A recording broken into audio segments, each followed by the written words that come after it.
ყველაზე დიდი დანაკარგი არის იმის დანაკარგი, რაც არ ქონიო რა. ჩემს ეს მოთხრობა მაგას გვეუბნება. რო დგება კოსტავა და შავლეგოს რომ ღერის ბიჭო. აი, ანაირად უნდა გაბედოე. ან წინანადება უნდა გააგრძელო საკუთარ თავში მაგარი მწერალი. და ოღონდ მე დაგიდასტურებს რა მართალი იყავი თუ არა, ანუ ესე გამოკიდებულს არ დაგტოვებს. ჩვენ ის ვართ, რაც არ გვაძინებს რა. ხო? ფილოსოფიურად თუ. ანუ ოღონდ ის არის. ეს მოთხრობა წავიკითხე, მახსოვს მეორე დრო წავიკითხე რა. ეხლა გადაკითხო მესამე იყო და რაღაცა და მეორე დრო წავიკითხე. ვიყავი გაქანებულ პახმელიაზე, ბოდიში, ნაბახუშევზე. და პახმელიაზე წიგს რატო გითხო? ავად ბიჭო, ავი, ის რამე ისეთი მინდოდა. პახმელიაზე, ოჯახის წევრებს ვერ ვიღაყარაკე წიგს რა გაკითხე. ანუ ნახე ლურკიფანიძეა, ლამაზია და მე ვგახი პახმელიაზე ვარ თავი მჭივა რა უნდა. ბიჭო, თავი გიტკივა, ვერაფრის გაკეთების საშუალება ვერ გაქვს. რა უნდა გაკეთე და იმპრესიონიზმით ეზიარო იმას, ხო? ცხადია, არა. არა, გეუბნები, ისეთ კაი ხასიათზე დამაყენა, ისეთ კაი ხასიათზე ვიყავი, რა ვიცი, მე გამოვიდა, სახლიდან გამოვედი. აი, ავად ოფი ხარს. გეუბნები, აი, აგიტო არის გენიალური მოთხრობა. ამას რო კითხო და შუაომის სცენაროა და შენ ტვინშის რო ესე ბუმ ბუმ ბუმ რაღაცა პახმელია რო გითხო, წონასწორებს რა. ხო და. ვიცი. ეხ. ხალხო, დღეს ახალი სპონსორი გვყავს. და ეს სპონსორი არის არავინ. ამიტომ არც ველით კაცო ჩვენ იმის გათვლა არ გვაქვს რომ ეხა აქ დაგვასპონსორონ არა მე ჩვენთვის მუღამი არის რომ ენთუზიაზმით ვაკეთოთ ბოლომდე ხო? მაგრამ თქვენ შეგიძლიათ რომ ქისაჯიზე გამოგვიგზავნოთ დონაციები და ჩვენ მას წავიკითხავთ ხოდა შორის ვიდეოს ბოლოს ყველაფერს წავიკითხავთ რაც ტელეფონი ხო გაქვს? კი. ხო და იქ წავიკითხოთ. კაი, დღეს გვაქვს მოთხრობა ნაკლებად ცნობილი, მაგრამ ცნობილი ავტორის, ხო? ნიკოლოზ რთიფანიძის რაინდები და რატო შენი იდეა იყო ეგ, რომ აგვერჩია. ხო. მახსოვს რომ რაღაცა მე გითხარი რომ მოკლედ ქუთაისში ვნახე ჩემთან, აი ეს წიგნი, რაღაცა სამი მოთხრობა არის და მეთქი რაინდები ქვია მოთხრობას თქო და უი ეგო საიდან იცი რაღაცა. დაჟე მახსოვს რო ამზადებით წიგნებს რა, მაშინ რო ჩამოვწერეთ. სუსუქვევით რაღაც Excel-ში ჩამოვწერეთ წიგნები, რომ რა უნდა გავარჩიოთ რაღაცა, ძალიან ქვევითკენ, პროსტა მივაგდე რა, მივაწერე რომ რა ინდები ლორდ კიფაინძე რა და ამან ახსნა და მეთქი, ნახე ჩაწერინი მაგე. ხო. და არ გვეგონა, მაგრამ ეხა ექსპერიმენტის სახით ვცდით უცნობ მოთხრობას. იმიტომ რომ ჩვენი აზრით ძალიან მაგარი მოთხრობაა და რავი რა, ეხა სუცნობილ ტექსტებზე ხო არ ჩავწერთ. იქნებ რაცა ვცადოთ, ეგეც ვცადოთ. ხო. კაი, შინაარსი რომ მოყვე თუ შეიძლება ორი. შინაარსი არის ეგეთი, რომ იმერეთის მეფე მიდის აფხაზეთში საომრად. ხო. ძალიან მარტივად და მოკლედ რო ვთქვათ, იმერეთის მეფე მიდის აფხაზეთში საომრად, მოწინააღმდეგის ჯარი მის ჯარზე მინიმუმ ორჯერ მეტი არის, მაგრამ მაინც გადაწყვეტს რომ იბრძოლოს და ბრძოლას ძალიან უცებ გადაწყვეტს, იმიტომ რომ მოწინააღმდეგის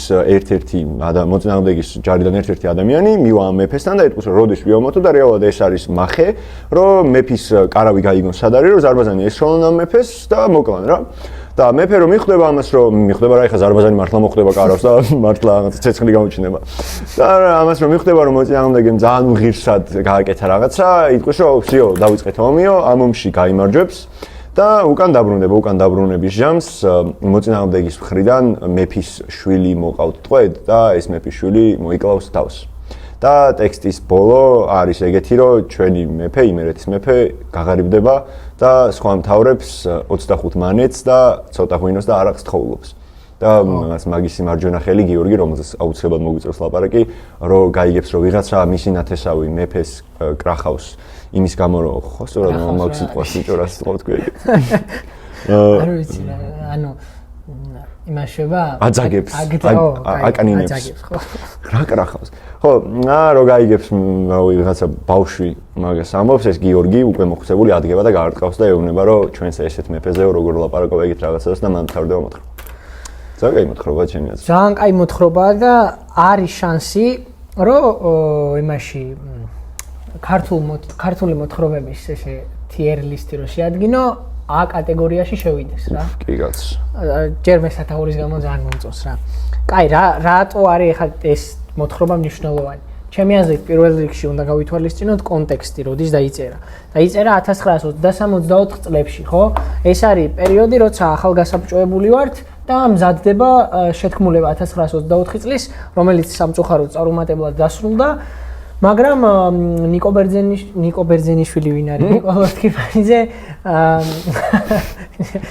ანუ ძალიან ისეთ პატრიოტული სულისკვეთების მქონე მწერალია, ხო, ძალიან ეროვნული, რაც მე ძალიან მიყვარს, ბევრს არ უყვარს ნაციონალისტური ლიტერატურა, მაგრამ მე შემატყობდით რომ მიყვარს. ხო და აი ეს რაღაცა სულისკვეთება გაზდევს მთელ მის შემოქმედებას და წელიც უნდა გავითვალისწინოთ, იმიტომ რომ ამბავი არის მოთხრობილი ჩვენს წარსულზე, როცა ოდესღაც არსებობდნენ დიადი ადამიანები, რაინდები ვაჟკაცები და მე უცებ გადმოვდივართ ბოლოს ეპილოგში, ეპილოგივით ჰქვია. და იქ უკვე ეს ხალხი გამქრალია, ერთი ადამიანია დარჩენილი, ვისაც ახსოვს ეგენი და აი ეს შემდეგი თაობა უკვე რაღაცა აუგად მოიხსენიებს და ფეხებზე კიდია რა. ყველას ვინ ცხოვრობდა ეხა მე-18 საუკუნის იმერეთში ვაჟკაცი იყო თუ არ იყო ვაჟკაცი, უკვე აღარ აინტერესებთ. ხო და ეგ ის არის რა, თანამედროვეობაზე მეტყველებს, ცხადია ყველა მნიშვნელოვანი ტექსტი თანამედროვეობაზე უნდა მეტყველებდეს და ნიკოლოზ რთქიფანიძე ამ კუთხით ძალიან გამორჩეული. თან გასაბჭოებაზეც ჩაჭერა ხო არის იმითი რომ იმერეთის მეფე გაგვიღარიბდა რა. ანუ ტიპი ღვინოს და ცოტა არაყს ხოლობს. ესე იგი რაღაცა მოხდა რა. ჩემი ეს ტექსტი სამად უნდა გაიყოს. ხო როგორ აბა? ბრძოლამდე, ბრძოლა და ბრძოლის მერე. ბრძოლის მერე ნუ ერთი თავი ამარტოვის მეხუთე თავი მან მნიშვნელოვანი ერთ-ერთი ის არის რომ ის თავს იკლავს, მაგრამ ჩემი ეს ეგაჯემს. ხო არ დავიწყოთ კლასიკურად როგორც ვიწყებთ დასაწყისით. იმიტომ რომ მე მგონია რომ ძალიან მნიშვნელოვანი, ანუ პირველ აბზაცში ვგებულობთ ჩემი აზრით რა მიზანი უნდა გქონდეს, რა მიზანი ქონდა ავტორს ეს ტექსტი რომ დაწერა რა. ხო და მოდი წავიკითხე ეს რა იყო. წავიკითხავ და ნახოთ, ჯერ აი მინდა რომ დავაკვირდეთ აი ენას რა, იმიტომ რომ აი იმენა ოსტატია რა, იმენა რა არის, ოსტატია რა. აი ქართულ ენას აი სამაგალითო ავტორია რა. სამაგალითო მწერალია, როგორც ამუშავებს ქართულ ენას ნიკოლოზ რთქიფანიძე. აი წავიკითხოთ შესავალი. ვისაც გამოუცდია დიდი ავადმყოფობა, ახსოვს ბოდვა. ტკივილების დროს ჩანგი თუ არა ზღაპარი მაინც მოусმენია. იგი გაიგებს ჩემს სულისკვეთებას და სასიამოდ დარჩება არეული ისტორიის, დავიწყებული ზეპირგადმოცემების და დაღლილი ოცნების ხლართი მწარე ღამეებში ნაღვლიანი ფიქრების გასაფანტავად შეკონილი. ანუ გაჭირვებული ხალხისთვის იწერება ეს ტექსტი, რომ გაახსენოს ის დრო, როცა კარგად ცხოვრობდით, ხო? ოღონდ აქ მაინც და მაინც რა ქართულ ერზე არ არის რა. ზოგადად ინდივიდუალურ დონეზეც რა. ეს ტექსტის მკითხველი წესით არის ადამიანი, რომელსაც რაღაც აწუხებს, რაღაც პრობლემა აქვს. თან ეს რაღაც საკმაოდ დიდი უნდა იყოს მოცულობით. დანაკარგის პრობლემა მგონია მე.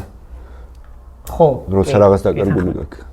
და გუშინ ეგ მიხარია სხვა შორის გუშინ რომ შევედი კაფკაზე რომ მან ჩემ ერთმა რესტორანმა კაფკას ლექციაზე ვიყავი შესული და ლექსო ბატონი ლექსო ამობს ეგეთ რაღაცას რომ ის არისო ყველაზე დიდი დანაკარგი არის იმის დანაკარგი რაც არ ქონიაო რა ჩემს ეს მოთხრობა მაგას გვეუბნება ან პოსტ ან საბჭოთა რეჟიმში გეუბნება რომ აღარ გაქვს ის რაც ძველ დროში ქონდა და დაკარგული გაქვს ეგ რაღაც და მე ხა გაჩვენებ რა გაქვს დაკარგული და ნახე რა ხელა რაინდო გაქვს დაკარგული ყველაზე დიდი დანაკლისი არის ის რაც არასოდეს ქონია და მაინც დაკარგი და მაინც დაკარგი და ეს მოთხრობა გეუბნება მაგას რომ ნახე რა ხელა რაღაც დაკარგი პროსტა არც ქონია ხო აბა რა ქონია და ის რატიანი შენ ხო ეგ მერანზე ძალიან ჩავაჭირეთ მაგას რატიანის ნეგატივზე და იქ პირდაპირ ჩანს ეგ იდეა რომ ფანტომებად იქცნენო აქაც შეგიძლია შემოვა ეგ რა მაგრამ ანუ ეს პირველი ტექსტია მაგალითად ანუ რატიანი ხო 21-ია ეს 100 წლით ადრე დაწერილი თითქმის მართლა დიდი ტექსტი პროსტა ანუ მე ჩემი ინტერპრეტაცია როგორც მაქვს ამ მოთხრობის რა პირდაპირ მე ებნის გასაბჭოების იმას ტრაგედიას რა Просто მე ეგრე არ განვიხილავ ხოლმე მაინც მე ლიტერატურაში ვrჩები რა. ტექსტი როგორც ტექსტი ეგრე. ხო, ტექსტს ეგრე მივყვები. ცხადია რომ ამას მაინც უნდა და რომ გასაბჭოების პრობლემები წარმოიჩინა. მაგიტო ემის ეგრე იდეალურად. მე იდეაში საკუთრების დაკარგვის პრობლემაზე გადამაქვს სრულიად ეს ტექსტი რა. რომ როგორ კარგავს საკუთრებას. საკუთრებას? ხო, მესაკუთრეობის ჩემი აზრით ტექსტის პირველი 4 თავი არის მესაკუთრეობის განცდის წარმოსაჩენად. რომ რაღაცა იქ ხარ რომ ლაზიკ ამირბის მოიპარავს რაღაც ცხენს და ჩემი პერსონაჟი. ო, და ძალიან მაგარი პერსონაჟია, ოღონდ ძალიან ცუდი ადამიანია. ძალიან გახეხილი ადამიანია, მატყუარა და ფლიდი. ო. ხო. აი, ხო, იმაშოვა მოიტას რაღაცებს და სხვა ადამიანების პერსონაჟებიც ყოველთვის ცდილობენ რომ რაღაცა მოიხვეჭონ, მოხვეჭონ. კერძო საკუთრებას გulis. ხო, კერძო საკუთრება და ეგ მე თან რაღაც მომენტში ემის იმას რომ ორი მნიშვნელოვანი პერსონაჟი, რომელსაც კერძო საკუთრება იქით იყოს კერძო საკუთრებას მნიშვნელოვანია, მაგრამ რაღაცა მესაკუთრეობის განცდა უნდა დადებითი კონოტაციით უკვე პერსონაჟს ვისაც ქონდა გიორგის და მეფეს. მაგათ აქვთ მნიშვნელოვანი დაკარგული. ვიღაცებს ვისაც ეს კერძო საკუთრება მოიხვეჭეს და მოიხვეჭეს ფლიდობით და რაღაცა გაბოროტებით. ანუ მაგათაც ლაზიკა მოპარვით ვინც მოიხვეჭა, იმათ შერჩათ ის ყველაფერი. და ვინც პატიოსანი იყო, ვინც წესიერი იყო და მართლა უფრთხილდებოდა თავის საკუთრებას, არც იპარავდა, არც ქურდება. მან ერთი გენიალური ეპიზოდია. ლაზიკა როცხენს მოიპარავს და მეფესთან რომ მიდის, რომ მოახსენოს, რომ მეფე მოწინააღმდეგე ასეთია. და გამოსვლას ლაზიკა რო ფიქრობს, რომ მეფე როგორ უყურებდა ჩემს ცხენს, მოპარვა ხوار უნდაო. და ბიჭო, ხორავიან ლაზიკა ხარ შენ და ის არის მეფე, შენი ცხენი რატომ უნდა მოიპაროს, რა თუნდა? აი იმას წავიკითხავ. ზუსტად აი ეს თქვა, რა დაქცევს ჩემს ცხენს ამდენ ყურადღებას მეფე, ვაი თუ წამართვან. ელოის სისწრაფით გავუარა თავში ლაზიკას. ანუ ამით წესით ხვდებით იმ ფაქტს ვაანალიზებთ, რომ ზოგადად მარტო ლაზიკა კი არა, ადამიანი სხვა ადამიანებს და სამყაროს აღიქვამს ისე, როგორც აღიქვამს საკუთარ თავს. იმიტომ რომ ამას, რასაც ლაზიკა ფიქრობს ამ ტექსტში, არ იფიქრებდა ნორმალური ანუ პატიოსანი კაცი არ იფიქრებდა რა. მეფე არ იფიქრებდა, რომ ის მე მპარავს და ანუ ლაზიკას არ ჯერა, რომ ადამიანი შეიძლება ზრუნავდეს უანგაროდ ჩვენზე. ზუსტად. ხო და იმიტომ რომ თვითონ არის ეგეთი, თვითონ არის ზრუნებდა არავიზე და შესაბამისად, ხო, როგორც სამყაროს აღუქვამთ ისე, როგორადაც საკუთარ თავს. დაახლოებით ეგ იდეადებს აქ. ხო, და იმარჯვებს. ბოლოში ლაზიკა იმარჯვებს. ყვარყვარე თუთაბერის მსგავსი პერსონაჟია რა. ანუ მომხვეჭელობას, სადაც გაუაი იმას ყველაფერს ცდილობს, რაც შეიძლება რომ გაუვიდეს და კონტრასტია ნაჩვენები გუშინ როგორც მომწერე შენ ძალიან კაი იყო იმას მეფეს და ლაზიკას შორის და აი ეგრე წერია ბრძოლის წინა ღამე რო არის აღწერილი აგერე წერა არ ეძინა ორს უდიდეს მეფეს და უმცირეს ლაზიკას ხო და ანუ ის არის რა წინასწარ გვამზადებს ავტორი და გვეუბნება რომ აქ ეხა აფხაზეთის სამეფოს და იმერეთის სამეფოს შორის შედგება ბრძოლა, მაგრამ რეალური ბრძოლა არის ლაზიკას როგორც უმცირეს და მეფეს როგორც უმაღლეს შორის. და აი ამ საზოგადოების სახეების ჯახში სამწუხაროდ გაიმარჯვა ლაზიკა და დღეს მე აქ ცხოვრობ რა. ამას ამბობს ნიკოლოზ კიფანიძე. ლაზიკას სამყაროში ვართ ახლა. ლაზიკას სამყაროში ვართ და რაც დღესაც ძალიან აქტუალურია ხო ეხლა ეს მარტო საბჭოთა კავშირი ხო არ არის. ან მთელი ორიენტირი გადავიდა მომხეჭველობაზე და რაღაცაზე. და მან მთელი მოგამი ის არის რომ ეგ ნაწილი მეც ძალიან მიყვარს. მან უნდა პროსტად დაფიქრდე რომ მეფეს რატო არ ძინავს და ლაზიკას რატო არ ძინავს. მეფეს იმიტომ არ ძინავს რომ დარდობს.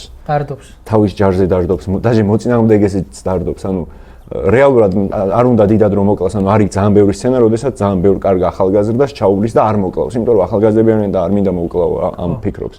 და ლაზიკას იმიტომ არ ძინავს რომ რავი ღამეა, შეუულია წავიდეს და მოიპაროს რაღაც. ან მოწინააღმდეგის ბანაკში შეუულია გადავიდეს, ეხლა რეალურად მან გადასვლას იმიტომ ვერ ახერხებს. მე ხო ვიგებთ რომ ლაზიკას რაღაცა მოუვიდა რა, ვეღარ ადგა სულად გახდა. და მაგითო ვერ ახერხებს რეალურად მოწინააღმდეგის ბანაკში ხელმეორედ გადასვლას, რომ მეორე ცხენი მოიპაროს. ხო. მოვიდა, ანუ იგივე ლოგიკით რაც შენ თქვი 1-2 წუთის წინ აქ შეგვიძლია ვთქვათ რომ ადამიანზე ბევრს გვეუბნება ეგ ფაქტი ზოგადად რაც აქ არის აღწერილი ანუ ჩვენ ის ვართ რაც არ გვაძინებს რა ფილოსოფიურად თუ ხო ანუ ოღონდ ის არის რა ქვია კაპავსავებული ფრაზაა რონალდოებით და ილია ტოპურია და ეგეთი ხალხი ის არის რა ქვია მე რატომ dreams are what not you let sleep და ასე პირველად მესმის let you sleep ხო ანუ ის არის რა გიორგი და ლაზიკა რის გამო ვერ იძინებენ ეგ მეტყველებს ზუსტად პერსონაჟზე და ადამიანზე ანუ ძილის წინ ჩაძინებამდე არის ერთი მომენტი როცა ყველამ საკუთარი თავი ვიცით რომ დოჩანაშვილი ხოდო ჩანაშვილის არის კი ამბობს აი ეგ არის ზუსტად აქ რომ ანუ რა არ აძინებთ და მაგით ხვდებით მანდ არის საკვანძო ეპიზოდი სადაც ამოხსნით აი მას პერსონაჟებს რა ხო ზუსტად მაგამდე თან ლორდ კვენზე ძალიან გენიალურად ცდილობს რომ მეფის პერსონაჟი არა მოგვახსნევინოს მაგრამ შემოგვაპაროს რა და მანდ ერთი სცენა მიყვარს ძალიან დასაწყისში რო არის რომ გიორგი რო ეუბნება რომ ჩემი წისქვილი მეფეო უნდა დავამთავრო და მე მოვალო რა და მეფე რო ეხვეწება რომ აუ არაო ჩემი ჯარიო ვერ გაუძღვებაო სხვაო შენ გარდაო ჩემ ჯარში და არაო სანდალს უწევს ისე წისქვილის მაგარი ამბავიაჩი რომ რაღაცით ხო ფული უნდა ვიშოვო მეფეო და წისქვილი უნდა გავაკეთო რა და თავარი ციგიჟე და მან ხო ეგ მომენტია რომ ეხვეწება რომ გამიშვიო დამამთავრებო და მეფე კაიო წადიო და ზუსტად აქ არის რომ ენგურის პირას დაგხვდები მეფეო ეუბნება გიორგი და მე მეფის პასუხია რომ კარგი ოღონდ და 3 წერტილი და გიორგი პასუხობს მეფე როდის იყო და ანუ აქ როგორც მკითხომა ლორკი ფაინძეს ეს ძალიან ხშირად აკეთებს ამას და ძალიან კარგად გამოსდის რომ შენით უნდა შეავსო რაღაცეები და მე მახსოვს შენ ამბობ რომელიღაც ვიდეოში ამბობ მაგას და ეს იმპრესიონიზმზე არა ლორკი ფაინძეზე ამბობ ხო სადღაც ამბობ მახსოვს ჩემმა ქართულის მასწავლებელმა მითხრა ხო ეგ ძალიან მართალი ამბავია და აქ უნდა შეავსო მეფე რასეუნება მე ჩემი წარმოდგენით და მისი გარემოდან გამომდინარე შევავსე ეგრე რომ კარგი ოღონდ არ დამაღალატო შენ ოღონდ ამბობ მან სხვა რაღაცას ნახე მე ვთქვი აი მოკლე სიტყვებს რო წერს გამახსენე ელიზე ვამბობ შელოცვა რადიოთიდან რომ აი რაღაცა დაქორწინდა და ხო ეგ სიუჟეტი მაქამდე შენ უნდა შეავსო მე სიუჟეტი შენ ამბობ აზრობრივად მე უკვე აზრობრივად შევსება წამო კი და ორივე საკეთებს ეს ან წინანადება უნდა გააგრძელო საკუთარ თავში მაგარი მწერალი და ოღონდ მე დაგიდასტურებს რა მართალი იყავი თუ არა ანუ ესე გამოკიდებულს არ დაგტოვებს უეჭველი იმიტომ რომ გიდასტურებს რა მე იქ მეფეს რო ძინავს რო ვერ ძინავს მაგით გიდასტურებს რაღაცებს რა რომ ეს არის დარდიანი მეფე მაგრამ უნდობელი მეფეც არის ამავდროულად ვერ ენდობა თავის გარემოს იმიტომ რომ თავის გარემო ეგეთია ანუ მეფის რეაქციით კი არ უნდა მიხვდე მეფის ირგვლივ არსებული გარემოთი უნდა მიხვდე და თან კიდე ერთი მინიშნება ისაა რომ იმას კარავში რო შეუპარებენ იმას რომ მე მიხვდნენ სად არის მეფის კარავი რო ზარბაზანი გაარტყან დასწრეშავს მაგითაც უნდა მიხვდე რომ მისი გარემო ისევ და ისევ სანდო არ არის ხო და მაგიტო ეს ფრაზა ვალიდური გამოდის რა და წამიგი რა გარე აი ხო და მეფე რო ხარ და მეფის მარჯვენა ხელი რო ხარ მეფეს და გიორგის მახლაპარაკი მართლა და რა გარემოში ცხოვრობ რა ერთადერთი ნათელი წერტილი მეფისთვის რომ მაგ გარემოში მისი ცოლია მეუღლეა და ნუ იმერეთის სამეფოც მაგრამ იმერეთის სამეფო მეორე ხარისხოვანი გამოდის იმიტომ რომ იქ თუ გახსოვს ბრძოლა სანამ იწყება ვისაც ეხმარება გიორგი მეფე უნება ჩემი გარდაცვლილი ცოლიო არა ხო ეგ სხვა ჩურს ვერ გავიგე ჩემი ეგ ისტორიული სანუს მე რომ ვნახე ანუ სოლომონ პირველს იმერეთის მეფეს ყავდა 3 ცოლი და ერთი დადიანის ასული იყო აი იქ სიმამრი რომ დადიანი არის ოდიშის მთავარი სიმამრი იმიტომ არის რომ მისი ქალიშვილი ყავდა ცოლად ოკეი მაგრამ ერთი მეუღლე გარდაეცვალა და ეხა ყავს სხვა მეუღლე დედოფალი ის დედოფალი არის აქ მაგრამ იმის წინ ბრძოლის წინ იგონებს მეორე მეუღლეს რომელიც გარდაეცვალა ხო მოიცა ხო და მაშინ დასაწყისში ამ ქალთან რო ეგეთი აუ რა მამაზი კაციაჩი კაცი არა ვიცი აბა რა ეხლა არ გადამიარეთ ძიო შენ დაკენსელებული ხარ ძო ვახ ის რა ვთქვი ანუ წარმოიდგინეთ კონტექსტი მაინც უკეთესად რო შევქმნათ რა მეფეს ყავს დედოფალი და ცოცხალია რა ის ქალი რავი ცოცხალია რომელია სანამ მე ეგრე გავიგე რა სხვა ძალიან სწორი იქნება მე ანუ რავი დაჯდა რა პრობლემა ანუ კარგად ხო სანამ იმაში მიდის ომში მიდის ამ დედოფალთან რაღაც ეროტიკულ სცენაზეს ვკითხულობთ და სექსი აქვს რა შენ რომ მაქსიმუმს გამოგანება აუ რავი ვერიდები უკვე მე 7 ეპიზოდია რა ის მე 7 კაფკასთან სამნო მეხსენებინა ხო და ნუ სექსი აქვს რა და ოღონდ უკვე რომ ომი იწყება, ნუ ომი ცოტა ხანი სანამ დაიწყება ცოტა ხნით ადრე. თავის მკვდარ ცოლს იგონებს, ანუ პირველ ცოლს რა. და ვახ რა კაცია? მოგეწონა? უფრო მომეწონა, აი წარმოგიდგენ, ისედაც რა. შენს გადაგივლიანი. მარტო ხარ დაგტოვებ რა. აი ეგ არის ეთელი მოთხრობა ეგ არის, მარტო ხარ დავტოვებ. აუ აქ იყო კიდე ბიჭო ვაჟკაცობაზე ძალიან მაგარი ფრაზა რა. აი ძალიან ჩამჩარო ისო რა ქვია. ანუ ვაჟკაცობის დეფინიცია როგორია ამ წიგნში რა. აი ვაჟკაცი იმას ქვია, ვინც სხვასაც გაამამაცებს. და ეგ ძალიან მომეწონა, იმიტომ რომ დასაწყისში მეფის ძმა არჩილი გახსოვს რას ამბობს იმაზე, ვიღაცა მოკლედ შეაჯიბრეს თავიანთი მონები, თავიანთი კაცები გამოიყვანეს, რომელიც მოერევაო და იმის მეფის კაცი დამარცხდა მისი ძმის არჩილის კაცთან ორთაბრძოლაში. და ამას ეხა არჩილმა მოიყვანა ის დამარცხებული და აი ესე აქნევს ხმალს და იმან უნდა იხტუნაოს, რომ ფეხზე არ მოხდეს და უკვე დასისხლიანებული აქვს ფეხი და არჩილი ამბობს, რომ რა ვერ დავავაჟკაცეო რა მოხდა. ნასქვენი დავავაჟკაცი და ისეთი სიტყვა. ხო და აი ვაჟკაცო ვახ, აი ამოჭრათ. არა მოჭრათ. ანუ კაია. ვაჟკაცო. არა, ის კაია. ვაჰ, ბიჭო. რა ისე გამოვიდა ვაფშე კარგი გულისხმია. რა ინტერვიუ ლაპარაკობ ბიჭო და რა ვერ დავავაჟკაცე. არა, ძალიან კაი ეპიზოდი აქვს პერევოის ხო და ანუ ეგ დეფინიცია რომ შენ არა მარტო საკუთარ თავზე იზრუნო საკუთარი პიროვნების შედგომაზე, არამედ სხვებზეც რომ ანუ წარმოიდგინე რა მაგარი ადამიანი ხარ, როგორი ნამდვილი ხარ რაინდობაში, რომ სხვას ამოიყვან უმეცრებიდან და შიშიდან და გაავაჟკაცებ რა. აი მერაბ კოსტავა მაგიტო დევს აქ მერაბ კოსტავას წიგნი, რომ ზუსტად ეგეთი ფიგურაა, რომ იდეალი იყო, რომლისთვისაც უნდა მიგებაძა რა. ანუ ისეთი ენერგიის მატარებელი იყო, რომ ბუნებრივად გინდოდა რომ დამსგავსებოდი. ხო. იმიტომ რომ რაღაც იმ ავთანდილობის იდეალის მსგავსი ფიგურა იყო ხორცშესხმული. აი იქ 9 აპრილის მერე რომ აი რაღაცა ტანკების ხმა რო ისმის უკვე რუსთაველზე და რო დგება და იმაში რა ქვია იმას ქართულად? სამახსოვს. მოკლედ ხმის გამაძლიერებელში რომ შავლეგოს სიმღერას იწყებს ბიჭო. და წარმოიდგინე რომ აი რუსული ტანკები მოდის 9 აპრილია რუსთაველზე დგახარ, რაღაცა ხალხს იქ სანთლები უჭირავს და ილია მეორე გამოვიდა და მერთი შეწევნით რაღაც დავიშალოთ და ამაზე უარი უთხრეს და რაღაცა ძალიან აი ერის არსებობის რაღაცა მწვერვალი როა და ეხა უნდა გადაწყდეს ან მკვდებით ან გადავრჩებით რაღაცა მოკლედ და რო დგება კოსტავა და შავლეგოს რომ ღერის ბიჭო. აი ანაირად უნდა გაბედო ეგ. როგორ გინდა რომ არ დაემსგავსო მაგ მომენტში. ხო. სასწაული ის არის რა. სასწაული ფიგურაა. არ ვიცი. აი იმ იდეალური ხორცშესხმა მოთხრობის თუ რამე ნეგატიურიდან ჰილისტურია მოთხრობაში ყველაფერს აუმაშება, ანულებს და აკარწყებს საერთოდ. კოსტავა. მთელი სილამაზე ხო. ამ მოთხრობისაც იგა რომ უნდა იპოვო მე რეალობაში ესეც რაღაც და კოსტავა პირველ რიგში საკუთარ თავში უნდა იპოვო. ხო, კი. და მე შეეცადო რომ შენი ვაჟკაცობით დაიმსგავსო სხვები. ოღონდ შენ კი არ დაიმსგავსო პიროვნულად ვაჟკაცობის იდეას დაამსგავსო. იმიტომ რომ შენც იმას ემსგავსო. ოღონდ ორი მნიშვნელოვანი დეტალი მგონია რომ გასათვალისწინებელი რა. მეხუთე თავში უკვე ბოლოსკენ იმას აფხაზეთის მეფის შულს რო დაიჭერონ არჩილი რო დაიჭერს და წამოიყვანს რა.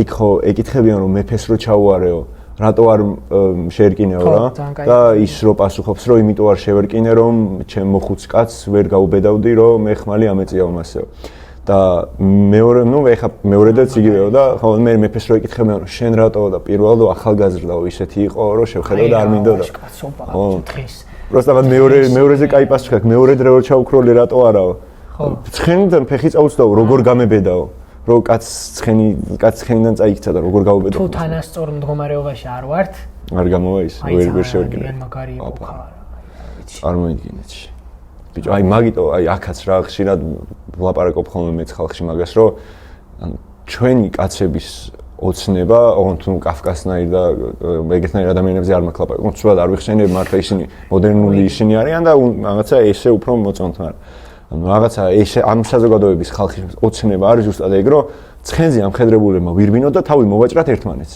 ოღონდ ანუ მეტაფორულად მაგრამ აი ეს შერკინების ამბავი იყოს, მსგავსის დანახვის ამბავი იყოს, რაინდების ამბავი იყოს, იმიტომ რომ ეგ სრულიად დაცლილია რა. ანუ რაღაც მე მგონია რომ საქართველოში ბოლო ადამიანი ვინც შეძლო ეს იყო კოსტავა. მორჩა იმის მერე ანუ ვიღაცები ცდილობენ მაგრამ აღარავის გამოსდის რომ იყოს რაინდი რა და რაღაც ეგეთ შეძლოს. ხო, არც მე არ მახსენდება. ხო. და თან პლუს ამ მოთხრობას მეორე გენიალურობა ის აქვს რომ როლანდის გადათამაშება და შეიძლება წარმოიდგინო რა. ან მარტივად. ჯერ ერთი მეორე მხარე უფრო დიდ რაოდენობიანი ჯარია და პირველი ვინც ერკინება ანუ აფხაზები კი არ შეერკინებიან აქეთ. არამედ მეფის მხარე ანუ იმერლების მხარე შედის პირველი რა. წერილრიცხოვანი ჯარი უტევს დიდრიცხოვან ჯარს რა. ერთი მე ანუ შეუძლებლის მცდელობაც არის რაღაც მომენტში რა. რომ ცოტა ხარ მოგება გინდა ვიღაც მოკლა გინდა რაღაცები ანუ მთელი სარაინდო ეპოსი რაზეც არის აგებული შუა საუკუნეებში ეგ პრინციპი ასე თუ ისე გადმოტანილი აქვს მაგრამ პროსტა მეორე ხარისხოვანი დატოვა თან მთელი გენიალურობა ის მოახერხა რომ მეორე ხარისხოვანი დატოვა იქ ანუ ის რო შუა საუკუნეების სარაინდო ეპოსში რაღაცა პოსტულატები იყო ანუ ეს პოსტულატები უფრო თანამედროვეობაში გადმოიტანა თავისთვის თანამედროვეობაში ხო და შეძლო იმაზე იყო კიდე რა ქვია, ენაზე მახს გუშინ მითხარი და მეც ეგ აღნიშნე რა მაგრად იყენებს ენას, ოღონდ ფორმის თვალსაზრისით და არა შინაარსის რა. აი იქ დაღამებაზე რო აქვს რა. აი ძალიან მაგარი წავიკითხავ მოდი ხაზი მაქვს გასმული როგორ აღწერს დაღამების სცენას რა. ანუ პირდაპირ საწავიდა ვეღარ ნახე. დასაწყისშივეა. დასაწყისშივეა? კი.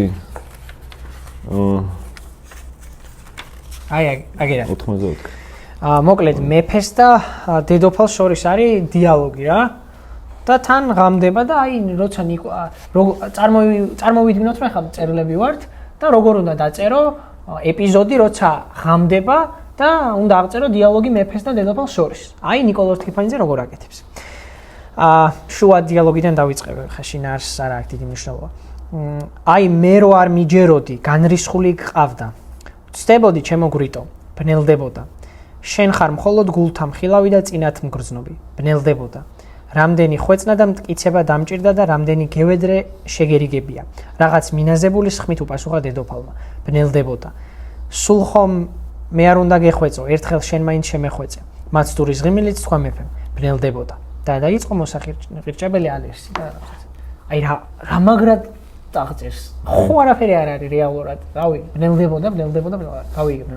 მაგრამ აი ეს ნელ-ნელა ხარისხობრივად დაბნელების თემა, რომ მეორდება პოეტია რა. აი ქარიქრის, აი ბნელდებოდა, ძალიან მაგრად იყენებს რა. აი შენ უნდა შეავსო თან რა. და თავისუფლად შეიძლება შევსწავლო. ყოველი ბნელდებოდა უფრო ბნელი იდეას მოიაზრებს და რო იმეორებს მკითხველი საკუთარ თავში ნელ-ნელა აღამებს რა. აი კინოკადრივით და ძალიან მაგარია. თან რაღაცა ხო მოკლედ ანუ ძალიან კაია რა. მეორე გენიალურობასაც აკეთებს. ეხა აქ დიალოგი რაც არის, შინაარსი არ ვიცით დიალოგის რა, ვერ ხვდებით და კარგად ვერ ხვდებით რას მიემართება. და იმისთვის რომ მიგვახვედროს რომ არ ინერვიულოთ შინაარსი ეგეთი მნიშვნელოვანი არის, უბრალოდ ლამაზი დიალოგის ჩვენება მინდა. მოდი ესთეტიკის თვალსაზრისში გაგაყვანინებთ რა. აი ისა კი. ძალიან მაგრა აკეთებს ბიჭო მაგას. მე თავისუფლად შემიძლია ვთქვა რომ მიუხედავად იმისა რომ მე-20 საუკუნეში ძალიან ბევრი და კარგი პროზაიკოსიც და ისედაც მწერალი ყავს, ლორდ ქიფანიძე არ ჩამოვარდება კი არა უმაღლეს რანგში დადგომას შეძლებს რა. პრობლემად თან. დაუფასებელი ავტორია. ხო, პროსტო. დაუფასებელია თან ბევრი არ არის ხა იმპრესიონისტი წერილები ვინ ყავს რა. ნიკოლოზ თიფანიძე ძალიან დიდი არის. აი მე მაგალითად გამახსენდა ის ვაჟას კაიკმა ეხა აქ რომ თან კონტრასტია ნაჩვენები იქაც რომ რაღაცა აი კონტრასტისთვის მაგალითად ამოვიწერე ვაჟას კაიყმა და რაღაცა პირველად ომის დამწყები ბრძოლის ველს ბოლოს სწირავდეს, ანუ სტოვებდეს, სხვანი იყოფდნენ ნადავლსა, ის ისევ მტრის წინ გრგვინავდეს. ანუ აქ ომის და რაინდობის თემატიკა და უშიშოვით არცა უხორცოს ამბავი რო არის რომ არ უნდა გეშინოდეს და რაინდის და მე არის კონტრასტი. ვაჟა გადმოდის თანამედროვეობაში და როგორ აღწერს რა? არა თქვენ სადიაცენო რაღაცა. სადიაცენო ანუ ვაჩრებო. და თანამედროვეობაში რო აღარ არის ეს რაინდობის ფერი, იგივე იდეაა მოკლედ ვაჟასთანაც რა მის თქმა მინდა. და ბიჭო ის ძალიან გამიკვირდა აი ხრესილის ბრძოლაზე აქ ხრესილისთვის სამაგერო გადაუხადოთო ვერ მივხვდი რა შუაში იყო, იმიტომ რომ ხრესილი იმერეთ მოიგო ოსმალეთმა წააგო და აქ სამაგეროს იმერლები რატო უხდნენ ვერ გავიგებ, მაგრამ ალბათ ვითომ ზიანისთვის და ზარალისთვის ან გავიმეოროთ. ხრესილში იყო ბიჭო ერთ-ერთი ეგეთი პერსონაჟი რა, ანუ ისტორიული ფიგურა ხუტუნია შარვაშიძე. მაგარი სახელი ქვია, მაგრამ აი გამოვშტერდი რომ წავიკითხე აფხაზთა 1600 კაციანი ლაშქრის მეთაური იყო ხრესილში და 78 წლის იყო. 78 წლის ბიჭო ხრესილში წარმოიდგინე 1757 წელს ხარ 78 წლის და მეთაურობ 1600 კაციან ლაშქარს და გმირულად დაეცა ხრესილში, მაგრამ 16 თურქი გაიყოლა. 16 თურქი. აი წარმოიდგინე რა ეპოქაა, რომ 78 წლის კაცი ხმლით ცხენზე ამხედრებული ომო 78 ბიჭო. რა ვიცი, მაგდენი ხალხი, მაგდენი ხანი ხალხი ერცოცხლობს დღეს, არა თუ ომში წასვლა რა. ხო, ვიცი. 16 თურქი მოკლა ბიჭო. აი 1600 კაც მეთაურობდა პროსტა. ხო რა, წარმოიდგინე, გამოშტები რო წავიდეთ. უბრალოდ სასწაული ამბავია. მართლა მიუხედავად იმისა, რომ ძალიან ბევრი სირცხვილია ჩვენ ისტორიაში. ხო. და აი მაგაზე ლევან სანიკიძეს აქვს, აი ისა წიგნი 119 ქართული სირცხვილი. მე მგონი რიცხვი არ მეშლება. მე კიდე დაწერა 700 ქართული სირცხვილი თუ რაღაცა. 700 რაღაცა. და იქ ანუ ეს რაოდენობით პირდაპირ წეს ისტორიულ ფაქტებს საქართველოსდან რა სასირცხო ფაქტები არის ჩვენთან, მაგრამ აი მეორე მხარეს ბიჭო ძალიან ისაა რა, მართლა სასწაული ამბებია. ოღონდ აი სკოლაში რო სწავლობდა, მერე რო სკოლას ამთავრებდა, უნივერსიტეტს ამთავრებდა, შენით რომ მიუბრუნდები, მერე რასაც ეცნობი, მაგას უფრო მუღამდი რა. აი ეხა ეს ამ შარვაშიძის ამბავი ბიჭო. ორა ძალიან სიგიჟე. ხრესილის ბრძოლა რო გავიარე ხა შარვაშიძის კონკრეტული ამბავი, სკოლაში არ უსწავლებიათ, მაგრამ აი თავს საკვანძო ის არის ამ თემა რა. აქაც ხო არის ერთი ეგეთი სცენა. ხუც ბაბუარო იმას იცავს. ხო. და შვილებიც რო ომობენ მაგის და იარაღის ფული რო არ აქვს ყველასთვის, მაგრამ ნუ მოხე ხა ის შვილები ნაკლებად მოხუცი ბაბუარო შეძლებს თუ ბოლომდე დაიწყოს. ხო, არ არის გამო. ბევრი ისა ისტორიულ რეალობაზეა პირდაპირ გვარები ხა თვითონ ლორდ კიფანიძე იყო და ლორდ კიფანიძე ბერი ლორდ კიფანიძე მეთაურობდა სხვათა შორის სოლომონ პირველის ფიცის კაცები ხო ეგეთი გაერთიანება რომლებიც იბრძოდნენ ტყვეთას ყიდვის წინააღმდეგ და ქვეყნის გასათავისუფლებად ოსმალთა დამპყრობლების წინააღმდეგ მოკლედ და აი ამ ფიცის კაცების მეთაური იყო ბერი ლორდ კიფანიძე ანუ წინაპარი ნიკო ლორდ კიფანიძის და ეხა პიროვნული და სუბიექტური ისიც აქვს ბმა ტექსტთან რომ ლორდ კიფანიძეები ეხა მესმის ხო დიდი გვარია დიდი იმერული გვარია მოკლედ რა ხო მეგონი ბოლოსკენ გავიდეთ ეხა ბოლოსკენ მოკლედ გირჩევთ ვისაც არ გაქვთ საკითხული რომ წაიკითხოთ იმიტომ რომ კაი მოთხრობაა მართლა რაღაცა 50 გვერდია სულ ეხა წავიკითხოთ ისინი აქ დონაციები კისას ნეტა წავიკითხოთ დონაციებს და გიპასუხებთ. კიდევ ერთხელ კისაზეო? კი, როგორია? ახსენ მე როგორია? შენ ხომ მისხარ მილენიალი? მე ვიდეოს, პირველ ვიდეოს დადებამდე არ ვიცოდი მილიონი რაღაც კომპიუტერებზე. ძალიან კომპიუტერი რავაბაბუა ჩემი სახის. აი ნა, კომპიუტერი ხარი. ტელეფონის ხმარება ძლივს ვისწავლეთ, მაგრამ გინდა. კაი, წავიკითხოთ. ეს რატო დადიან? ესე იგი, ნოქტივაგუს წერს, რომ მურაკამი განიხილეთო, განიხილა კარგი იქნებოდაო. ეს როგორ კითხულობენ ამის სათაურს ბიჭო? 1Q84. არ ვიცი. არა, ანუ მურაკამი ძალიან ის არის უცხო ავტორია ჩემთვის, არასდროს არ წამიკითხავს. ისიც უნდათ ერთი 3 ვიდეოზე დააკომენტარო, ხო? აუ მაგაზე ჭუბი. ხო, ჭუბი აიწია კომენტარი. ჭუბი აიწია, ძალიან სასიო იყო. კაი, ნიკოლოზ ბარათაშვილი წერს გასტი მერანო. მადლობთ ათილარისთვის, მე კიდე ბევრჯერ ჩარიცხავ. ეს ეგ ისა, პირველზე მე უნდა ვიყო. ხო. როგორ იცავთ თანხას, რამე მოაყოლეთ რა, იმიტომ რომ ძალიან მადლობელი ვართ, მაგრამ ხო, წავიკითხოთ უნდა დონაციებში და. შპილკა წერს რულფოს და კორტასარის მოთხრობები ამიწონეთ. კადარე და ხრაბალიც მიმიმატეთ. ხრაბალს მიგიმატებთ აუცილებლად ბაზონო შპილკა. კონკრეტულად ვიცი ვინც არის. დ კადარია წერს. დოსტოევსკის იატაკ ქვეშეთის ჩანაწერების თქვენგან მოსმენა საინტერესო იქნებოდა. და 25 ლარი ჩაგვირიცხა, ძალიან დიდი მადლობა. დოსტოევსკის აუცილებლად ჩავწერთ. უბრალოდ თავიდან იატაკ ქვეშეთის ჩანაწერებს არ ამგონია, უფრო სხვა ტექსტებს, მაგრამ აუცილებლად ჩავწერთ ამაზე. მადლობა. ნიკოლოზ ბარათაშვილი ისევ მეტამორფოზამ დაგლიჯა ბიჭებო. ხარისხში და მონტაჟში გაზრდილ ხართ. მადლობა დიდი მადლობა, კიდევ გავიზრდებით იმედია. და ბიჭო, ეს ჩემი ძმაკაცების გადაობები არ ვიცი წავიკითხო თუ არა, იმიტომ რომ ჩემ ძმაკაც ქუთაისში აქისა ბიზნესი და მაგის თანამშრომლის სახელით მოიწერეს უეჭველი ეგარი ხა ვიცი და ამას წავიკითხავ ხა იმას არ გავუტყდეს ვფიქრობ. ხო და მადლობა ხალხო, კიდე ბევრი ის იყო, მაგრამ უკომენტარო იყო. მოსწავლე გწერს წარმატებებიო. მადლობა. ხო და მოკლედ, ჯამში ხა გვაქვს 165 ლარი და იმისთვის რომ ვიყიდოთ კამერა და რაღაცა განათება და ასე შემდეგ, გვჭირდება რამდენი 1000 რაღაცა გამოჩდება აქ მოკლედ ფოტო. 1500 გჭირდება, ხო. 1500, მაგრამ 7% აკლებს და თლად არ ვიცი 1500. რა ვაჭარი ხარ? შეიბრალე. 7%-იც დაგვიმატოთ, ხო? ქისას მომსახურებაში მეაქ. კაი, ხალხო, მოკლედ ეგ იყო დღეისთვის. უღრმესი მადლობა რომ გვიყურეთ. და იმედია რომ ლორდ კიფანიძეს რაღაცნაირად კარგად იმას ვქენით. რაღაცა იმედია წაკითხვა მოგანდომეთ. წაკითხვა მოგანდომეთ, ხო, იყო მიზანი. ან ვისაც წაკითხული გაქვთ რაღაცა ისი ამოვნეთ, ხო.